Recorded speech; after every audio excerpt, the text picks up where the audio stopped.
resound Resound our our story. stories. Yeay. Yeay, Yeay, tetap ya ada di belakang ya. Y-nya harus ada Oke, nih.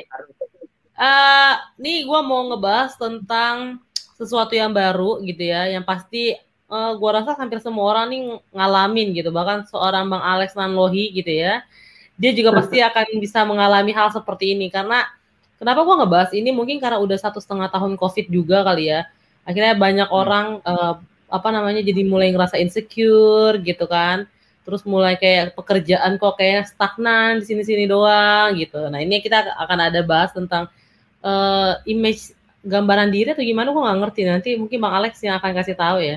Tapi pertanyaan gue yang akan gue lempar pertama kali adalah, teman-teman pernah nggak sih kalian ngerasa kok gue kayaknya begini-gini aja ya hidup, atau enggak kira kalian jadi ngerasa kok kayaknya teman-teman gue lebih bahagia, lebih keren, lebih hebat, lebih apapun itu dibandingkan gue, padahal usia kita sama, kesannya berangkatnya sama, misalnya dari kampus yang sama gitu ya, bahkan gue kayaknya dulu waktu kampus tuh lebih hebat deh dari dia, kok sekarang kayak jadi kebalikannya gitu. Pernah nggak? Ernest gimana, Nas? Kalau Bang Alex Kayaknya- duluan yang jawab, langsung amin sih nanti jawabannya. Kayaknya Novi pernah deh. Ya oke, gue berangkat dari gue dulu kali ya.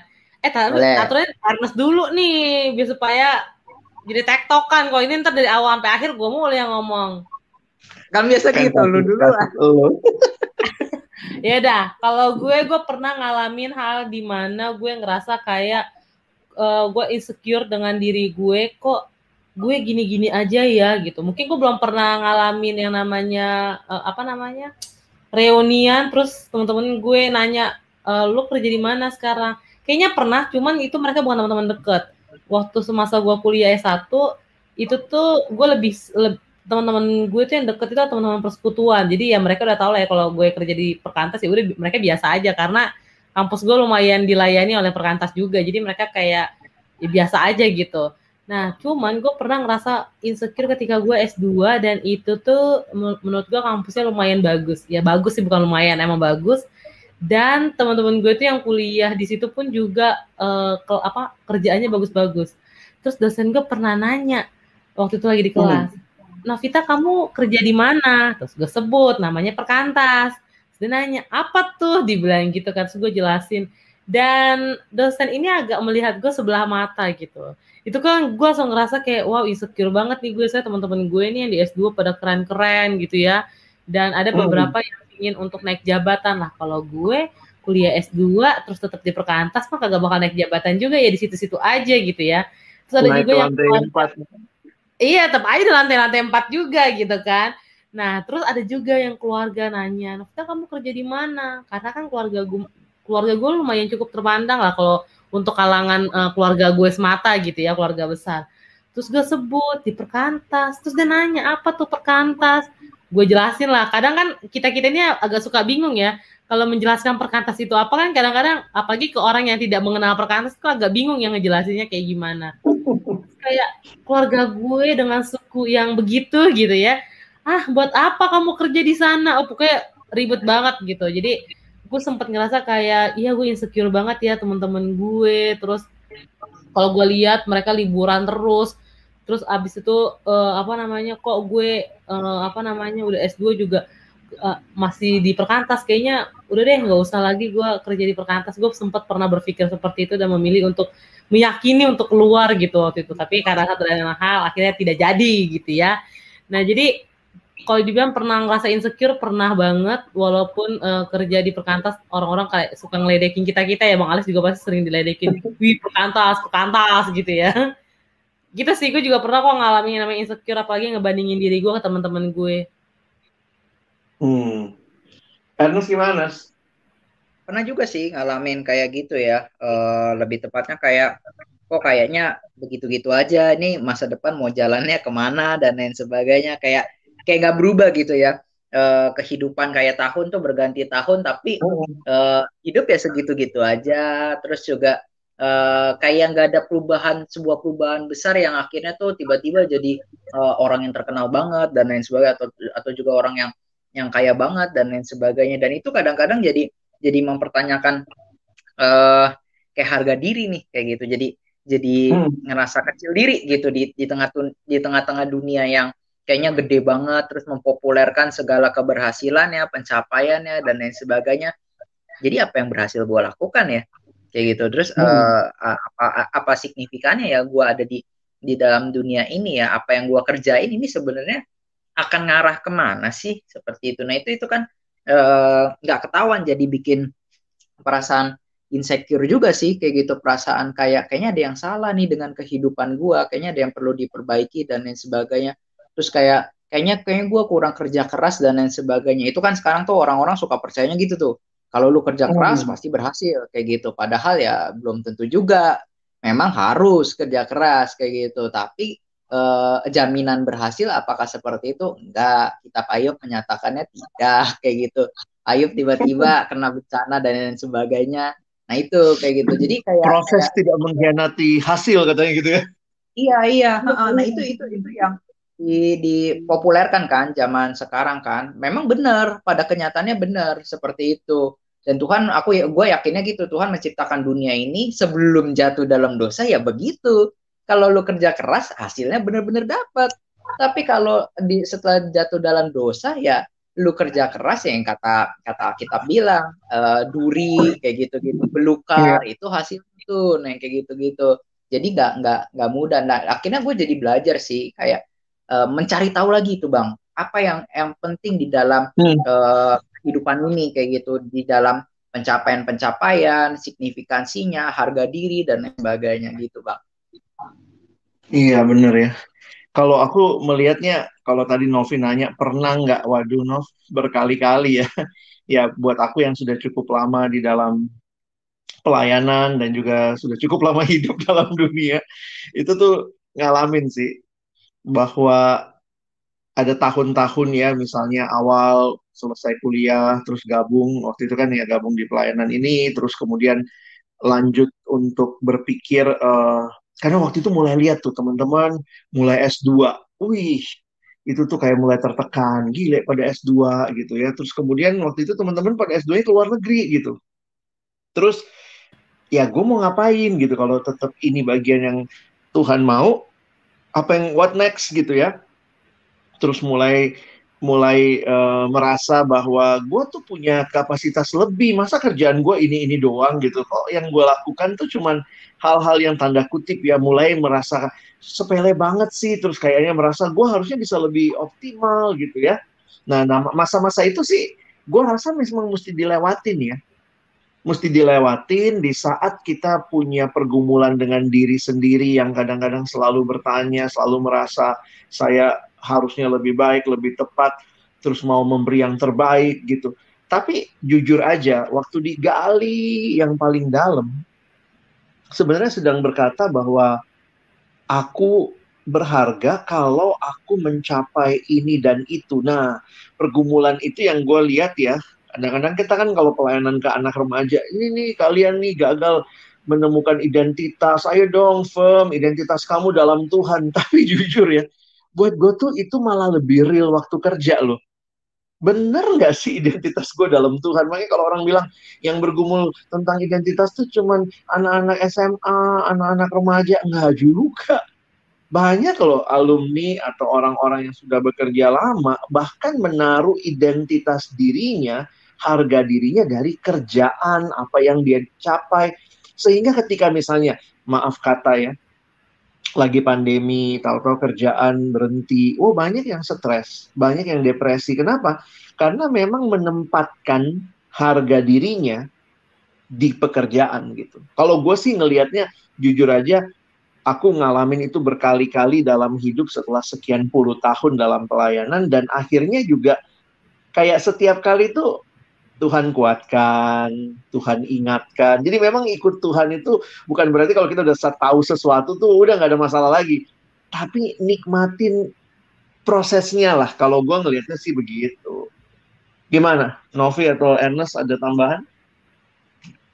Nah, nikmatin proses ini sebenarnya nggak gampang ya nggak sih Bang? Mungkin orang-orang berpikir gini sih, apa nih namanya, kalian kan, ini pandangan ke kita ya, gara-gara kita bertiga kan kebetulan staf perkantas gitu ya.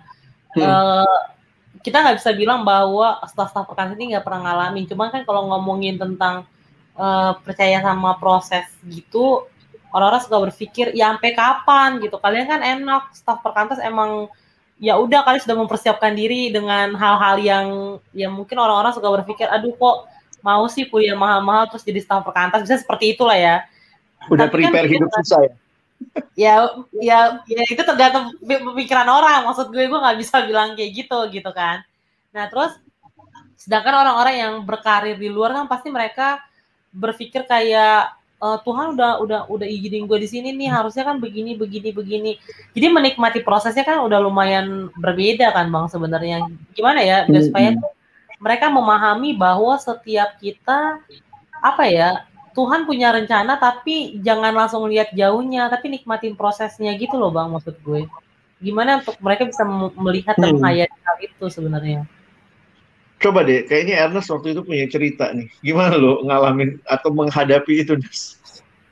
Yang berat itu ya, sebenarnya gue jadi mikir gini ya, kadang-kadang kan ada beberapa alumni yang walaupun nggak bisa dibandingkan hidup orang satu dengan yang lainnya. Cuman kadang-kadang gue suka ngiri justru ya, ngelihat alumni. Kalau alumni suka ngiri ngelihat staf-staf perkantas atau hamba Tuhan, kayak gitu. Kadang-kadang tuh kita kayak gitu, mungkin gue doang kali ya, kayak gitu. Yang kerjanya jadi seorang rohaniwan, kayak gitu. Rohaniwan, kayak gue rohani, kayaknya rohani sih. Pembina rohani. Pasti semua orang rohani lah, kayak gitu, punya rohaniannya sendiri. Nah cuman, ngelihat alumni, wah enak ya, dia bisa punya gaji banyak, kayak gitu. Terus juga dia AKK gue, ada salah satu AKK gue yang dia bilang, gue bilang waktu dia telepon-teleponan kayak gitu, gue tanya kenapa lu pindah ke sana kayak gitu. Iya bang, kayak gitu, secara ini lebih bagus prospeknya dan lain sebagainya. Berapa pendapatannya? 2 kali dari sebelumnya. Wow, 2 kali dari sebelumnya. Terus gue bilang kan, karena gue PKK-nya, oh ya udah lu tabung aja dan lain sebagainya buat. Iya bang, gue udah nyiapin nih, udah dialokasiin dana pensiun, gue dalam hati, dana pensiun udah ada. Gila, gue aja belum bisa beli rumah kayak gitu, lu udah bikin dana pensiun kayak gitu. Nah itu yang gue mikir, wah gila nih kalau gue kerja di alumni, emang gue nggak bisa apa nyari jadi begini dan lain sebagainya. Nah cuman justru di masa-masa pandemi ini gue jadi belajar sesuatu bang. Waktu di masa-masa pandemi ini, karena di rumah terus kayak gitu dan lain sebagainya, gue jadi mikir sebenarnya apa sih yang kurang dari hidup gue gitu. Gue tiap hari makan nih ya kayak gitu, ada tukang sayur lewat, gue beli sayur jadi itu harganya 5.000 kayak gitu, satu lauk gue makan itu rasanya enak kayak gitu karena dia masaknya bagus gitu. Kecuali kalau ke asinan dan sebagainya, kadang-kadang pernah juga ke asinan karena masaknya ikan asin kan, udah pasti asin kayak gitu. Nah gue membandingkan kalau gue beli harga makanan yang 100.000 sama-sama enak dua-duanya kayak gitu, mungkin lebih enak yang 100.000, tapi apakah habis itu gue nggak lapar lagi kayak gitu. Nah terus makan lagi 100.000, habis itu lapar lagi. Maksudnya rasa enaknya itu tuh berhenti setelah gue selesai makan, nggak setiap sepanjang waktu 4 jam lidah gue ngerasain rasa yang enak itu tuh kayak gitu. Nah itu gue jadi belajar, ternyata hidup gue juga terawat kok kayak gitu. Ternyata gue bisa menikmati hal-hal yang indah juga di dalam kehidupan ini yang Tuhan berikan juga kepada gue dan lain sebagainya. Nah, dan apalagi sekarang gitu ya dengan kemajuan teknologi, ada beberapa hal yang gue ada salah satu brand gitu ya minuman, dia bilang tagline-nya kayak gini, semua orang berhak minum enak.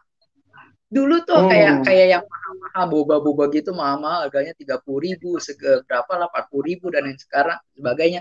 Sekarang ada harga yang murah kayak gitu, dan itu diminum enak juga gitu, enak juga dan lain sebagainya. Nah sebenarnya kalau dipertanyakan apakah hidup orang-orang yang seperti itu sengsara, ya coba lihat lagi sih kayak gitu, apa hal-hal yang nikmat kayak gitu yang lu rasakan tuh, oh itu enak. Kita tahu lah apa bedanya ditusuk sakit sama akhirnya makan makanan enak.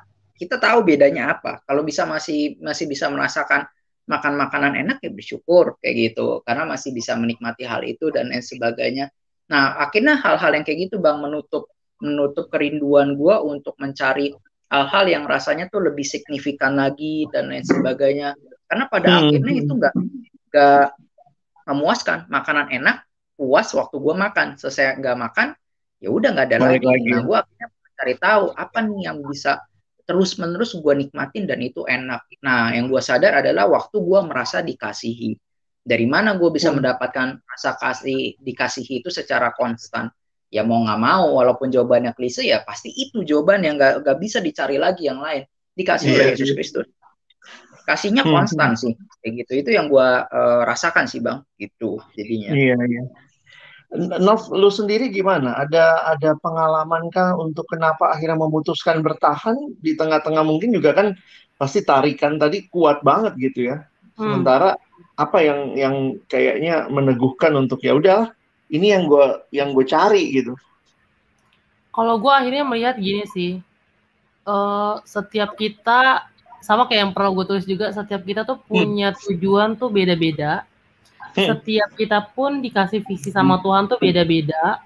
Dan lu nggak punya hak, bukan nggak punya hak ya, dan lu ngapain mengcompare diri lu dengan orang lain. Yang kalau lu mau main Hmm. compare-compare, kalau lu mau bermain perbandingan, lu harusnya membandingkan diri lu sekarang dengan diri lu yang dulu. Itu sih akhirnya gue lihat gitu. Wow. Dan itu sih akhirnya meyakini gue gini loh, cepat tidak selamanya baik, lambat juga nggak selamanya buruk. Karena menurut gue gini, ngomongin tentang proses itu tuh ngomongin tentang lu dengan Tuhan, bukan tentang bagaimana orang melihat. Ya biarkan manusia mencibir, karena gini, lu ada di tempat tertinggi pun pasti akan ada orang yang ngomongin dan mencibir. Tapi kalau Hmm. lu di bawah pun pasti akan ada orang yang mencibir juga gitu. Nah, tapi ketika lu di atas dan banyak orang yang mencibir tapi tidak ada yang menemani, kan lu akan lebih kesepian. Makanya menurut gue Hmm. komunitas membuat gue meyakini bahwa apa ya, Tuhan tuh bukan, ketika gue masuk dalam proses tuh Tuhan tetap memimpin dan menemani sih. Dibandingkan lo ada di tempat tertinggi yang kayak lu impi-impikan tapi nggak ada temen, ya buat apa gitu. Dan akhirnya lu cuman hidup di dalam omongan orang, standarnya orang. Sedangkan kita tuh nggak akan pernah bisa sesuai dengan ekspektasi orang, nggak pernah akan sesuai dengan omongan orang. Mau seberapa banyak orang yang mau lu dengar dan lu banding, yang menerima perbandingan lu gitu. Misalnya kayak Bang Alex ngebandingin gue nih, Nov, kok lu nggak Hmm. kayak si ini sih, dia udah begini gini gini gini loh. Gue dengerin nih, harus ngomong lagi. Misalnya gue udah sesuai dengan ekspektasi Bang Alex, nanti Bang Alex akan punya ekspektasi yang baru lagi dan Ernest akan masuk nih. Kok lu nggak gini gini gini gini gini, mau sampai kapan gitu? Berarti kan gue hidup di dalam omongan orang, bukan tentang gue menjalani visinya Tuhan. Jadi menurut gue yang perlu kita, ya akhirnya gue melihat gini sih, hal yang penting itu adalah lu cari tahu kenapa Tuhan masukin lu ke dalam dunia ini. Intinya itu, ketika lu Hmm. udah tahu dan lu udah yakin, ya udah gitu, nikmati prosesnya. Karena menurut gua kalau Tuhan nyuruh lu pergi, akan begitu banyak cara yang Tuhan bukakan untuk lu pergi gitu. Maksudnya Hmm. pindah tempat kantor atau enggak ketika ketika lu harus menikah. Gue yakin segala sesuatu tuh emang Tuhan udah punya rencana, balik lagi ke lu apakah lu sudah siap atau enggak. Nah, kalau misalnya lu belum siap, mau gimana pun lu mau cungkir balik, terjuntai-juntai mau bagaimana juga, terjun payung juga, kalau emang belum waktunya ya udah nggak akan dikasih sih, kecuali kalau lu memaksakan, dan itu bukan tanpa seizin Tuhan, bukannya nggak seizin Tuhan sih, ya emang itu jangan sebenarnya bukan kehendak Tuhan saat itu juga, tapi lu terlalu memaksakan Hmm. dan hajar bleh aja gitu. Jadi menurut gua nikmatin prosesnya sih, karena yang gue pegang, cepat tidak selamanya bagus, karena kan orang selalu berpikir harus cepat gitu kan. Hmm. Lambat juga nggak selamanya buruk, karena emang ada saatnya lu lambat gitu. Karena kalau semuanya cepat nanti ketabrakan, semua Yeah. cepat gitu kan ya. Emang ada juga yang harus ditahan biar supaya yang cepat ini biar jangan ketabrakan sama yang lambat. Misalnya emang ya karena tenaga kita juga beda-beda sih. Jadi jangan pernah compare ke diri orang lain atau enggak, apalagi dengan sosial media langsung lihat sosial medianya orang, ih kok gue nggak bisa begini, kok orang lain begini gitu. Karena tiap orang beda-beda sih menurut gue, akhirnya gue ngeliatnya gitu. Benar-benar. Jadi ini ya, kalau kalau gue garis bawahi yang teman-teman katakan, ya kita perlu gitu ya. Kalau gue tadi ngelihat yang Ernest bilang soal konstan ya. Konstan itu gini, situasi hidup tuh berubah-ubah. Hari ini kadang happy, mencapai apa yang kita pengen. Besok tuh mungkin hancur semua gitu ya. Yang kita rencanain aja nggak jalan gitu. Jadi sebenarnya kalau kita menilai hidup dari kondisi, sementara kondisi itu berubah-ubah. Terus kadang-kadang kondisi itu mempengaruhi perasaan kita kan. Kita hari ini sedih banget gitu ya, gila target gua nggak dapet misalnya gitu. terus besoknya wow, gembira banget gitu. Itu kan berubah-ubah. Kondisi atau situasi berubah-ubah. Perasaan kita pun berubah-ubah. Gimana menilai hidup begitu ya? Kita butuh yang konstan. Nah, konstannya itu adalah, nah itu yang tadi ya, kehadiran Tuhan, firman Tuhan. Nah, Novi tadi nambahin yang gue garis bawahi, komunitas yang akhirnya bisa melihat gitu. Ini bukan masalah lagi di atas atau lagi di bawah. Ini bukan hanya masalah mencapai atau tidak mencapai target. Ini bukan masalah perasaan gue seneng apa nggak seneng. Tapi baik dalam senang maupun susah, ada Tuhan. Dalam mencapai target atau nggak capai target, ada Tuhan. Dalam gue lagi berjuang di titik tertinggi ataupun lagi terpuruk di titik terendah, ada Tuhan. Dan akhirnya gue pikir itu yang perlu kita pegang gitu. Identitas kita jangan dibangun dari hal-hal yang berubah-ubah. Nah, dan juga cari komunitas kali ya, yang Novi bilang tadi ya. Komunitas yang benar-benar juga bisa kasih kita pandangan yang, atau meneguhkan pandangan kita karena sama-sama mau hidup dalam Tuhan. Ketimbang komunitas semua yang mau mencapai apa yang dunia mau gitu. Kalau terpuruk, wah itu akhir dari hidup. Udah gue bunuh diri aja lah, ngapain gue hidup. Lah, hidup itu kan ada up and down-nya. Makanya jangan up and down-nya yang jadi ukuran keberhasilan hidup kita. Tapi ada siapa dalam hidup ini. Jadi kalau gue simpulinnya gini teman-teman ya, pengalaman bergumul dengan hal ini karena pernah ngalamin, sukses itu bukan masalah mencapai apa, dan kegagalan itu juga bukan masalah sedang terpuruk di situasi yang mana, tetapi sukses dan gagal itu harus dilihat dari, ya kalau gue bilang sukses yang sejatinya ya, adalah ketika kita bersama dengan Tuhan. Ya mungkin kata orang mah klise banget, tapi ya itu yang gue alamin gitu. Teman-teman, gue nggak bisa bilang apa-apa, sukses itu bukan mencapai apa, tetapi bersama dengan siapa. Nah, mungkin pengalaman gue sih mengatakan dari firman Tuhan, ya itu yang gue pegang sih. Ya, itu menarik ya, ini diskusi yang sebenarnya akan terus jadi pergumulan. Dan teman-teman silakan bisa kasih komen terakhir untuk kita meng-highlight hal-hal yang mungkin kita mau tegesin ke teman-teman. Silakan, siapa dulu nih? Gue dulu, Pasti Bisma Novi. Ernest terakhir dan Bang Alex paling akhir asik. Kalau gue sih intinya jangan pernah compare diri teman-teman tuh sama orang lain sih, intinya itu doang. Karena setiap kita punya apa ya? Punya janji Tuhan tuh beda-beda. Bukan janji Tuhannya beda-beda ya, maksudnya kayak Tuhan tuh ngasih kita, ngirimin kita di dunia itu beda-beda tujuannya. Jadi jangan compare, jangan kayak ngelihat standar keberhasilan kita tuh bukan tentang lu dapet apa di usia berapa dan punya apa di usia berapa. Tapi ketika lu mengakhiri hidup, bahkan ketika lu menjalani hidup bersama dengan siapa sih, dan lu sebenarnya ngikutin siapa gitu, maunya siapa, maunya Tuhan atau maunya kata-kata orang yang sebenarnya akan terus bertambah nantinya standarnya. Gitu. Betul. Thank you, Nov. Ernest gimana? Kalau gue ini jadi ini apa ya? Kalau misalnya ada yang nanya, emang lu munafik lu ngomong kayak gitu lo, Yesus doang dan lain sebagainya. Emang kalau nanti ada orang yang ngasih uang lu gede atau tiba-tiba hidup lu berubah jadi terkenal banget dalam hal arti positif gitu ya, emang lu nggak mau? Mau kan? Jelas mau kayak gitu. Jelas itu mau. Dan gua pun juga kalau bisa seperti itu dan mengusahakannya kayak gitu, dan memang sampai sekarang berusaha kayak gitu ya, untuk kalau bisa mendapatkan hal itu ya it's okay. Kalau enggak pun enggak apa kayak gitu. Kenapa? Karena pada akhirnya kalau teman-teman memang ya karena kita Kristen gitu ya, gue jadi banyak belajar sih dari kitab pengkhotbah kayak gitu ya. Dan itu bagaimana kitab pengkhotbah tuh mengatakan hal yang realistis pada betapa fananya dunia ini gitu. Pada akhirnya ketika kita bisa membuat sesuatu hal yang besar, taruhlah kita jadi presiden RI kayak gitu, yang ke-8 seperti itu. Nanti mati kita dikenal sama orang-orang presiden RI yang ke-8. Tapi nanti setelah kita mati, kehidupan setelah kematian, kita tuh kayaknya udah nggak, yang gue bayang-bayangin, oh iya gue bangga banget jadi presiden RI kayak gitu, yang ke-8 dan lain sebagainya. Waktu ketemu Yesus ya kita senangnya karena sukacita ketemu Yesus gitu. Kita udah nggak ingat lagi betapa bahagianya hidup jadi presiden RI gitu, yang ke-8. Kenapa? Karena sukacita ketemu Yesus itu jauh lebih besar daripada hal-hal yang seperti itu. Kayak gitu. Nah, itu yang aku yakini. Jadi yang gue yakini adalah yang Yesus katakan, yang di Alkitab katakan kayak gitu lewat Paulus, apa yang Yesus sediakan itu melampaui apa yang pernah dipikirkan, dilihat, didengar manusia. Berarti manusia nggak bisa membayangkan sukacita yang gede itu gitu.